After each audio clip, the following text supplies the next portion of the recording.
Welcome back to the Shadetree Garage, and this video is the start of what I think will be a series of videos entitled The Things I've Learned from the Cars I've Owned.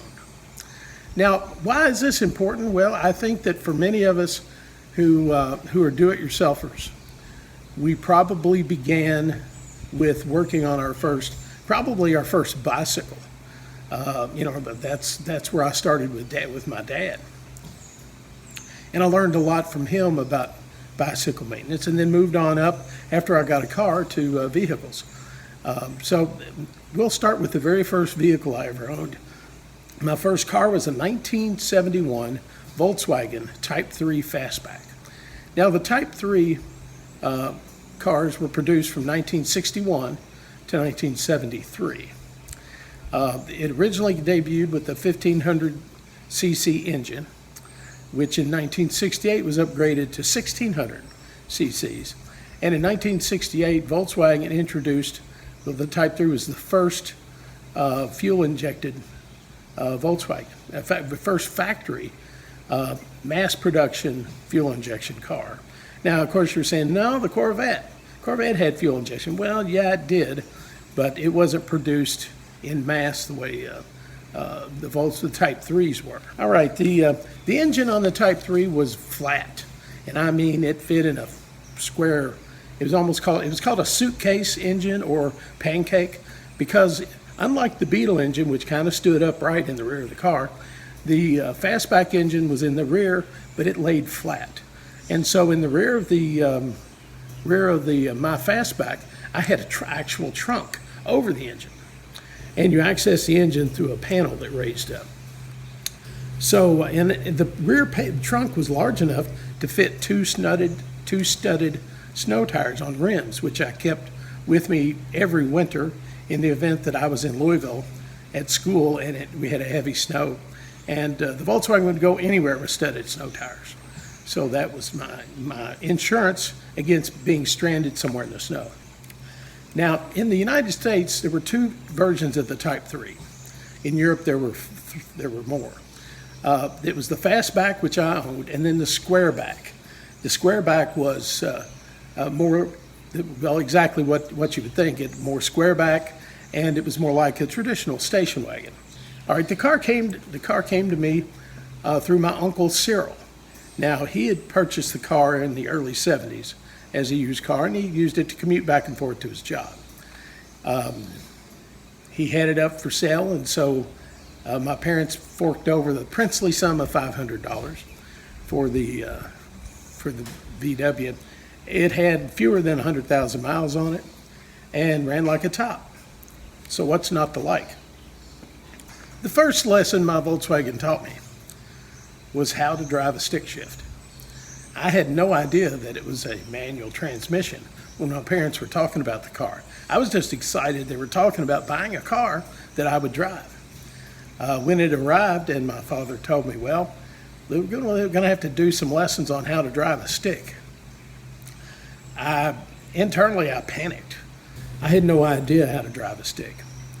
Well, my father took me out for a couple of demonstrations so I could try to learn. And he became frustrated and told me the best advice he gave me, and this was good advice, by the way: the car will tell you what you need to do. It will tell you if you mess up. If you've got it in the wrong gear, the car will tell you. And that was the craziest advice I think I ever heard. I'm like, I don't know what I'm doing. But of course, driving a Volkswagen was pretty simple. You started off in first gear and just shifted as your RPMs, and you got going a little faster. But his advice overall was correct. If I was slowing down at a red light and I had it in third gear, by the time I was really starting to creep, the car would start bucking, because I've got it's going too slow while it's in gear. It would start, blah, blah, blah, blah, blah. And I'm like, oh crap. So I'd push the clutch in and then downshift to first gear. And likewise, if you left it in a lower gear, first or second, and you're trying to build up speed, well, the engine would just about redline, and you're doing 40 miles an hour. not a good situation, so you have to shift. And so it took some practice, and I had some embarrassing moments of leaving the clutch, of not pushing the clutch in at a red light, even though I downshifted to first or second gear, and then I didn't, ended up killing the motor and having to restart it at the red light while the guy behind me is laying on the horn. Get that thing out of the way. Okay, I'm trying. So yeah, there were some embarrassing moments at the beginning, but it quickly became second nature. Now, one of the things, now that was lesson one, driving a stick shift. Lesson number two was the lesson that maintaining your car is more expensive if you farm it out. Meaning, if you take your car to the Amoco station and ask them to change your oil for you, you're going to pay out big bucks compared to going to Walmart and buying 4 quarts of oil and doing it yourself. So yeah, that at the time I was making the princely sum of $50 a week clear after taxes, and so I had a girlfriend and a car to support. So that and gas to get back and forth to Louisville to the school I was attending. So that money didn't go far. You know, I might buy a pizza on a Saturday night, but I couldn't afford a pizza and a movie. So we would have to, you know, eat before we left or buy something really, really cheap and then go to the movie. I was complaining the cost of having your car serviced. You know, a lube job and an oil change was fairly expensive when you're making $50 a week. And my best friend at the time, his older brothers were gearheads, and so he said, "Come on up to Connie's on a Saturday, and we'll see what we can do." So while I was up at his older brother's house, they would wash and wax their cars. They would change the oil. They would do regular maintenance, and it was like, you know, I was in pit row on the Daytona 500. And so they asked me, they said, "Well, what do you want to, what needs to be done on your car?" And I'm like, "Well, I really need an oil change." So they said, "All right." So they jacked it up and got a drain pan under it. And of course the Volkswagen didn't have a real spin-on filter like American cars. It had a basket that that you took off the oil pan. And it had a magnetized drain plug, which is a pretty good idea. Under the shade of his shade trees, I began to learn how to change my own oil on my Volkswagen, how to drain it and how to clean the filter and how to replace the oil I drained out. I learned where the lubrication points were. I didn't own a grease gun yet, but I knew where, if I had one, I knew where those points were. So the car provided, and thanks to the Dickerson brothers, provided that important lesson to me. And so I was able to save significant amounts of money by changing my own oil, something just that simple. And like I said before, when you're making $50 a week, that's a lot of money to be able to save. Lesson number 3, only idiots depend on dashboard idiot lights. Now this story began after I learned how to change my own oil. That was no longer a problem, and I was proud to be able to do that and save myself some money in the process. Now, like most Volkswagens, mine leaked some oil. In fact, my father wouldn't let me park it in our paved driveway because he didn't want the oil ruining and staining his blacktop driveway. So I had to keep my car parked out on the street, or if I didn't do that, I had to have some sort of mat or something underneath the Volkswagen, the rear of the Volkswagen, to catch any drips of oil. And there were a number. It wasn't the most luxurious, didn't have the best ride in the world, but it was decently well engineered. When the car got about a quart low, the idiot light came on the dashboard, meaning oil pressure was dropping, and that's because it was a full quart low. So whenever I saw the light blink on, even momentarily, I knew I better add a quart of oil. Or if it was far enough along, it was 3,000 miles, I'd change the oil. But it was like clockwork. It came on. I didn't even have to check the oil. I knew I could put a quart in and be safe. And then I remember thinking, it's been a while since I put a quart of oil in this thing, and I thought, well, the idiot light hadn't come on, so everything's okay. Well, not so much. The idiot light, the bulb in the idiot light on the dashboard had actually burned out. And so I'm driving my Volkswagen on the main highway out of Louisville at highway speed, and it starts to shake and jerk, and I'm like, what the devil's going on here? What's up? And so I push the clutch in, and the engine instantly just comes to a stop and dies. And so I'm like, well, so I left it in gear and I put it in third gear and tried to cog it, pop the clutch, get it start back up. It had always been good about it been an easy car to even push from a standing still start and pop the clutch and get it started. No go. It was like I slammed the brakes on when I popped the clutch, and the clutch was burning. So pulled over on the side of the road, and I thought, well, let me try the key. Well, the starter just went clunk. It wouldn't even turn the engine over, and I had no idea what was going on. So I called my dad, and we tow it out to our Volkswagen mechanic. Now, our Volkswagen mechanic was a guy that worked on them full time, and at night he worked on cars for local people, Volkswagens, of course. And he was excellent, really good mechanic. So we took my car out to him. A couple days later, he called me and he said, "Why don't you come out here?" So went out there, and he had the crankshaft out of the car, and the two connecting rods were still on it. And he said, "Here's your problem." And he took a 5-pound sledgehammer and wailed away at the connecting rods, and he could barely get them to turn on the crankshaft.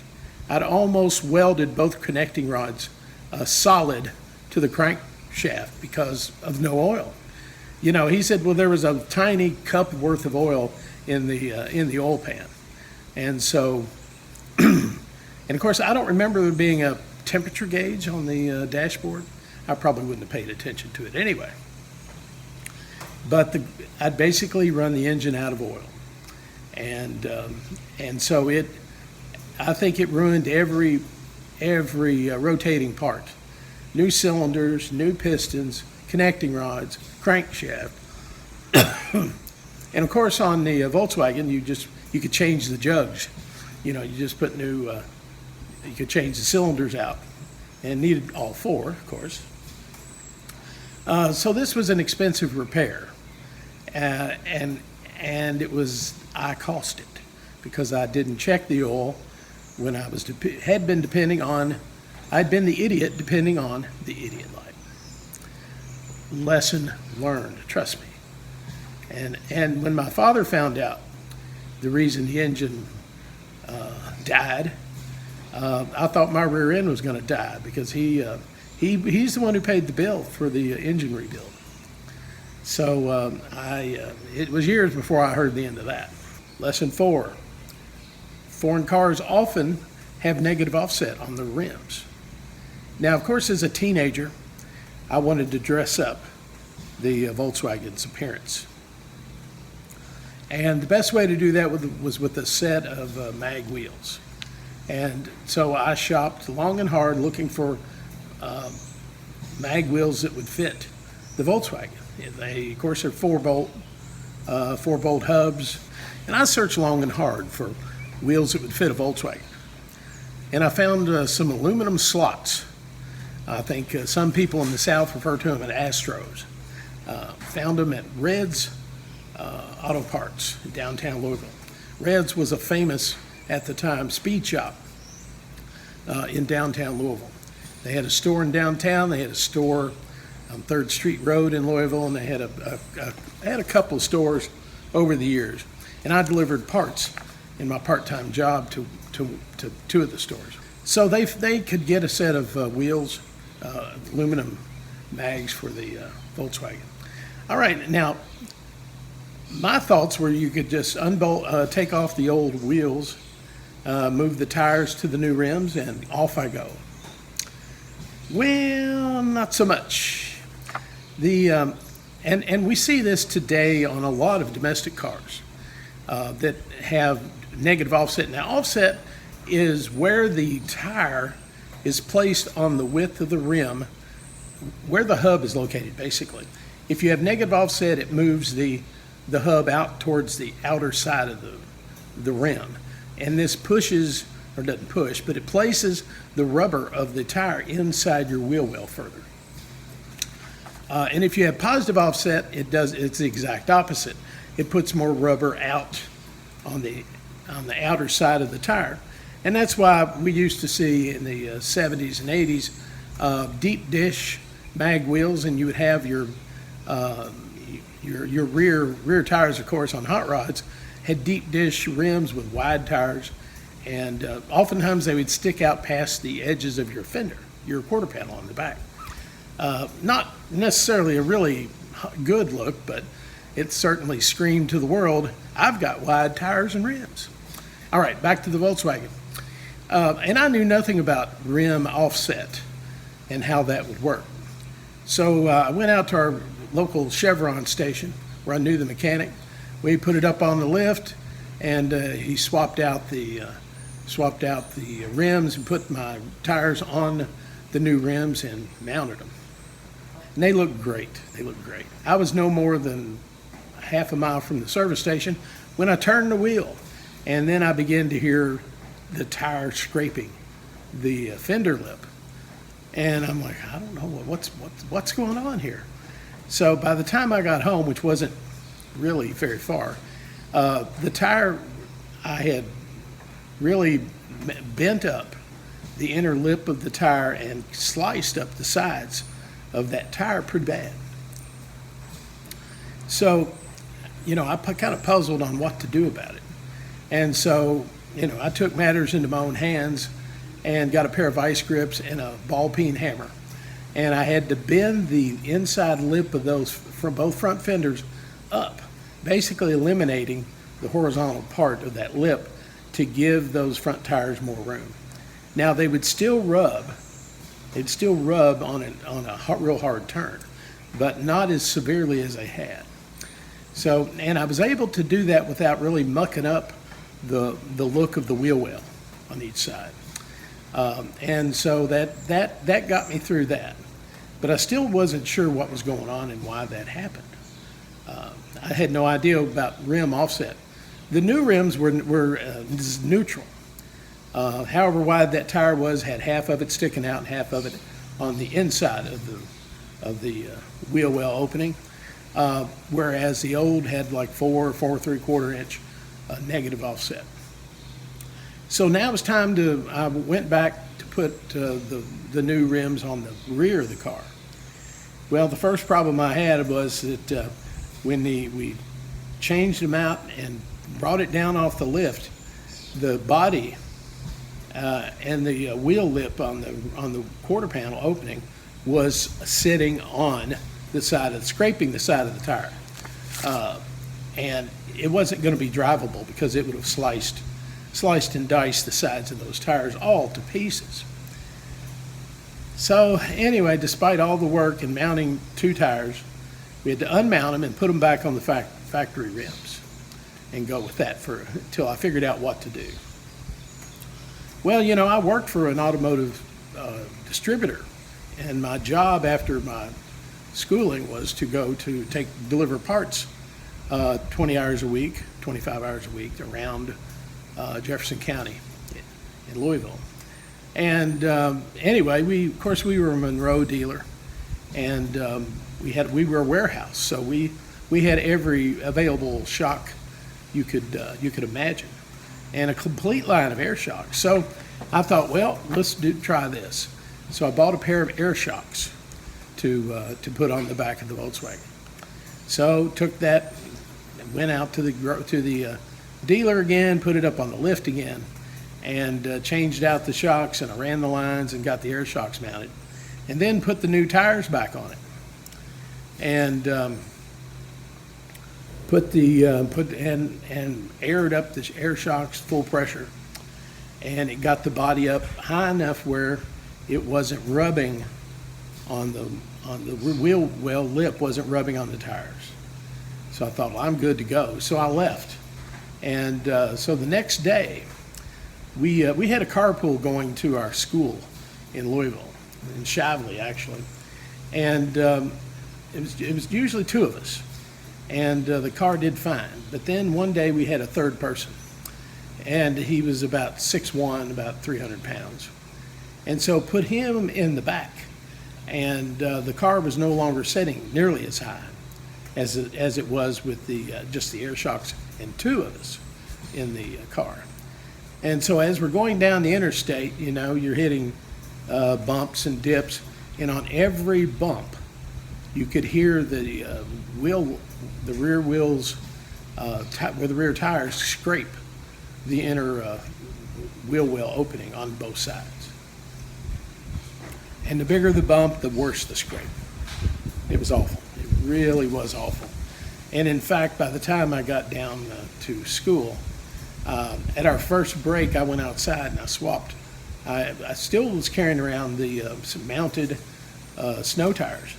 And so I went outside and took off those rims and replaced them with snow tires, simply because it was going to just destroy those tires if we kept driving it that way. So now I had to find another solution. And of course, in those days, we never thought about how changes we might make would affect the geometry, the ride and handling characteristics of the car, right? It's all about the look. It's all about the look. And so I was determined that I was going to get those wheels on all four corners of that car, and it was going to look good when I was done. And that leads me to my next lesson. Lesson number 5 from my 1971 Volkswagen Type III Fastback. All right, no matter how safe you think your neighborhood is, never leave valuables or the keys in your vehicle. Now, it had been pretty standard for my family to leave the keys in the cars. And this sounds incredibly stupid, I'll admit. But our little town was a whole lot like Mayberry, the Andy Griffith Show. Everybody knew everybody, and you could leave we left our back door open all the time unless we were going on a trip and away from home for more than a day. We left our cars unlocked. We left our keys in the car. And I had to park out on the street, and I still left my keys in the car. The only thing I didn't have was a sign that said, "Steal me." Well, I eventually did that. I'd found while I was at work in Louisville, I found a car for sale that I wanted. A 1955 Chevy Bel Air hot rod, fiberglass front end, 327 with an 850 double pumper Holly, a Rock Crusher 4-speed, big wide mag wheels. It looked like it was going 110 miles an hour still. And I wanted the car, but I had to sell my Volkswagen. So I put my Volkswagen up for sale and put the for sale sign in it. I'm going to sell it for $1,600, which was the price the guy wanted for the 55. And so it was, and then I was going to advertise it in one of those little shopper newspapers. So the day it was posted, the day my listing appeared in the newspaper for car for sale, it was stolen from in front of my house about 20 minutes before I got out of bed. Now, we had to get up pretty early to commute to Louisville to school. And I got up, I got dressed, and was heading out to the car in front of the house, and it was gone. And I thought, some people are messing with me. You know, I mean, you could actually take the Volkswagen out of gear and push it just about anywhere you wanted. And so I thought, well, they pushed it around the corner, those jokers. And it wasn't around the corner. And it wasn't anywhere. And so I'm beginning to panic. My car's gone. So I end up calling one of my friends who carpools, and I'm like, "You're going to have to carpool because my car is gone." And then the first thing the police ask, "Well, did you have the keys in it?" Well, yeah, of course we did. Nobody steals anything around here, except now. And it was probably because I had a for sale sign that attracted somebody's attention. And so that kind of was a rude awakening to the whole neighborhood, because people used to park. My neighbors parked their cars on the street, across the driveway from mine. And the day that happened, they never parked on the street again. Now I did, because we had a driveway full of cars, and we couldn't get them all in, but they never parked on the street again. And they always left the keys in that car too, in the cars they parked there. So that ended that practice. And I know it's pretty naive to admit that, but we are talking 40 plus years ago. So the Volkswagen turned up later that day. It was abandoned on a logging road in western Nelson County. The thieves had taken the wheels and tires off of it and left it flat on the ground. And then there were some large rocks in that area, and they took the rocks and chucked them at the car, and they broke all of the glass out of the car, with the exception of the driver's side wing vent. And of course, they missed the glass several times and dented the daylights out of the body. So that night when I got home from school, and then work that evening, I pull in or I get dropped off, and the Volkswagen is sitting there. They put the alternative rims and tires back on it, and it was a sad sight. The thieves had taken everything, all my stuff, school books, calculator, everything I had in the car, and thrown it out. They pulled it out. I don't know, they were looking for money. They didn't find any. So that was one of the last lessons I learned, was that no matter how small a town or how safe you think you are, you aren't. And anything in your car is subject to being stolen at any time. All right, this is the final lesson. Lesson number 6 from my 1971 Volkswagen Type III Fastback. All right, and that lesson was that people you think who are your friends will screw you in a heartbeat. And this was kind of a tough lesson. Now, I assumed the car was totaled. We didn't have any insurance. We had the minimum liability insurance on it. We had $500 in it plus repairs, and my dad wasn't really inclined to want to put money in it. It was going to be horribly expensive to replace all that glass. However, the mechanic who worked on the car, he had a Volkswagen, an older Volkswagen Fastback, in his small parts yard. He had a couple of junk cars that he pulled parts from, and all the glass was intact on that, and it would all fit my car. So I went to him and said, "Well, I'd like to buy all the glass in your car." Told him, he heard what happened. He priced it to me at $1,000, and uninstalled. And I thought that was outrageous, and I'm like, "Well, I can't afford that. Can't afford to do that." And my dad was like, "To heck with it." So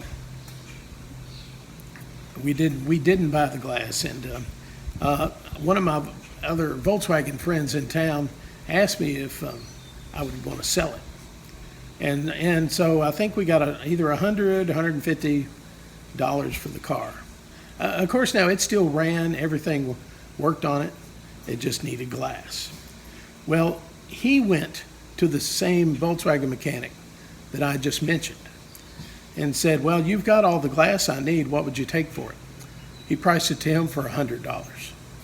And so he snapped up the glass, and then in just a few weeks he'd replaced it all, and the car was back on the road again. He and then he had the dents fixed and had it painted. So, you know, it was a unique color brown. It wasn't a factory color at all. But his girlfriend wanted that color, and so it was painted that color. And the car was here in town, stayed here in town for a number of years after that. And the last time I saw it, it was in one of our upscale neighborhoods, parked in a driveway. But I haven't seen it in many, many years. But those are some valuable life lessons that the car taught me. And I'm sure if you think back on cars you've owned over the years, you'll see the lessons that you learned and you took forward with you in your life from owning that particular vehicle. And I hope you've enjoyed it. Please click the like button and consider hitting a subscribe button below. And that'll be all this trip from the very hot and humid Shadetree Garage. See you next time.